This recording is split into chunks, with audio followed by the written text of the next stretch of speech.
we have finally made it to the biggest game of the season, the national championship game.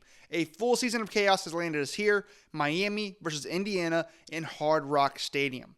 And I'm going to break down all of it in detail. But first, make sure that you like, comment, subscribe to help the channel. I will continue to make content during the offseason, so you don't want to miss it. All right, so let's take a look at how each team made it here, starting with Indiana. As you may know, they are coming into this game with a chance at a perfect, undefeated season.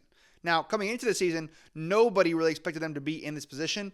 Everyone I heard from thought that they were, pretty impressive last year. Coach Sig was able to elevate the Hoosiers from 3 wins to a playoff run, but they got blown out in the first round, and their schedule going to that point was pretty manageable. So this year, with some turnover and a more difficult schedule, everybody expected them to cool off a bit. Everyone was looking for the next Indiana as if they were on some kind of Cinderella run, instead of realizing that Indiana as a program was not done. Nobody told Coach Cignetti that they were supposed to have a down year because they had an even better year this season. They are for real. The first time they really burst out on the national scene was when they blew out Illinois 63-10. They played a few close games against Iowa and Penn State, so some people started to cool off on them then, and then they beat Oregon by 10 points and just body-bagged everybody else. They won the big title against the front-runner to win it all, Ohio State. Their quarterback, Fernando Mendoza, he won the Heisman, and they came into the playoffs. They secured the number 1 seed. They got a first-round bye. Then they blew out Alabama in that first round, and then blew the doors off of Oregon in the next round. And now they're coming into this game with all the momentum, which is honestly an understatement. They truly look like the best team in college football since 2019 LSU, which is super impressive because they don't have a single 5-star on their roster. In fact, I saw a stat that said they have the second worst talent roster on paper in the playoffs behind only James Madison. Even Tulane had a better roster on paper. So the fact that Coach Cignetti was turning this team into a dominant national title contender is probably the most impressive thing I've ever seen in this sport. And it's why I call Coach Cignetti the best coach in college football, even better than Kirby Smart. And that's coming from a Georgia fan. So Indiana is such a well-coached team, and they look unstoppable on every single level. They are incredibly disciplined. They do not make mistakes. They do not turn the ball over, and they do not draw flags. They just play football, and they do it better than anybody else in the country. So massive respect to the Hoosiers for their season and being in a position that they are in right now. And as for Miami, their path has been very, very different than Indiana's. They came into the season as a bona fide contender, as they do every single year. They have an ultra-talented roster just full of aliens, but every year they fall short of expectations, and it felt like they were on the path to do that again this year. They started out hot with a win over Notre Dame, but then in the middle of the season, they had those 2 really brutal losses to Louisville and SMU.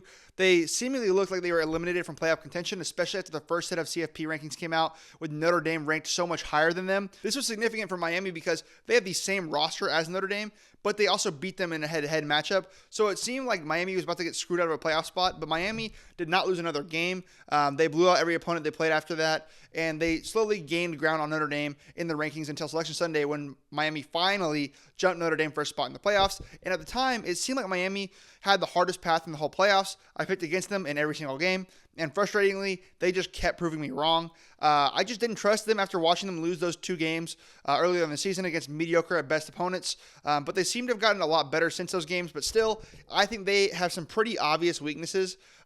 They started the playoffs in a very ugly and windy game against Texas A&M in Kyle Field.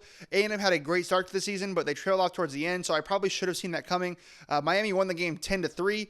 I thought both teams looked pretty bad in that game. It was a great look for Miami's defense, but their offense left a lot to be desired. Still, a win against A&M in their own place is nothing to scoff at, but surely I thought that they would lose to Ohio State. Now, I was aware that Ohio State had one of the easiest schedules of the season. They didn't really play any team with a pulse until the Big Ten Championship game, which they lost, but even still, they were the front runners to win it all. I thought they were good enough to beat Miami, Miami team that I thought was not that good at all anyways. And then they beat Ohio State, and that kind of exposed Ohio State as being maybe the most overrated team in the country. And then they faced up against an Ole Miss team that just came off of an emotional win against Georgia, the one team they lost to earlier in the season. And from the first whistle, it was very clear that Miami had the advantage at the line of scrimmage. And no matter how bad it felt like Miami was dominating, Ole Miss somehow managed to stay in the game. It came down to that last possession. Now, Ole Miss did have a few things working against them in this game. Their best player, Kawan Lacey, was out for most of the game due to an injury he sustained in the beginning of the game. And obviously, the coaching staff being without Lane Kiffin and several other supporting staff members being in transition. for Ole Miss, between Ole Miss and their next job. So Miami picked up a win here, and now they are in the national championship game. Though their games in the playoffs, it is clear that they have the best line of scrimmage in the country. That much cannot be argued, and Malachi Tony is an incredible weapon. However, I have noted several times that I do not trust Mario Cristobal as a coach, and I do not trust Carson Beck as a quarterback. Now, Miami has been winning games, so it hasn't mattered, but Carson Beck has been playing pretty inconsistent football, pretty mediocre, honestly, and in their game against Ole Miss, while they got their win, Mario Cristobal, his coaching decisions made that game closer than it probably should have been. So it's just something to watch. Plus, Miami has looked very undisciplined and has played some very dirty football throughout their run. As per usual, they're a very highly penalized team. And they also are a bit banged up coming into this national title game. So that's where we're at coming into this game being played in Miami. So immediately, Miami does have the advantage of home field. First team in college football to play a national championship game in their home stadium, I believe. So it's going to be it's going to be really interesting to see how that plays a factor. Miami isn't really known for having a huge home crowd, but this is a different caliber of game, obviously, so we'll see. But let's talk matchups, because there is something really interesting here to me. Miami has been riding their line of scrimmage throughout the whole season and the playoffs, but in this matchup, I think they are a little more evenly matched than normal. So Miami is still probably going to have the edge here, but the gap is not as wide as it was against a team like Ole Miss. Indiana is actually really good up front on both sides of the ball. They can get a consistent pass rush, and they can protect their quarterback pretty well. Now, everyone thinks that until they play Miami, so it's going to be really interesting to see how that matchup plays out. Now, it's very unlikely that it will be business as usual up front for Indiana, since this is the best line of scrimmage they'll have played all season. And based on results, I believe Indiana will be a little bit more limited in how they play.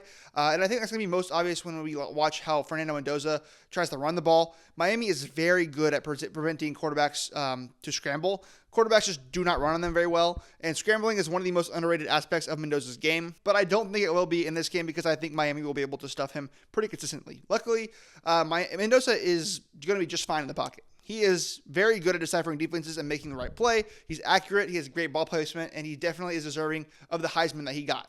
So it'll be interesting to see how that extra pressure that Miami is going to bring is going to affect him. But personally, I think he's going to still perform at a very solid level. And Miami's secondary is definitely gettable. Trinidad Chambliss definitely was able to throw the ball pretty effectively against them down the stretch. So I do think Mendoza is going to be able to do that as well. But that will be dependent on how good Indiana can run the ball. They are a very well-balanced team, so they can run the ball very effectively. But again, we'll have to see if that continues against this Miami D-line. On the other side of the ball is where I'm much more confident in how this game is going to go. Miami is a big ball of inconsistency on offense. They have the potential to be lethal, but oftentimes they rack up penalties and turnovers.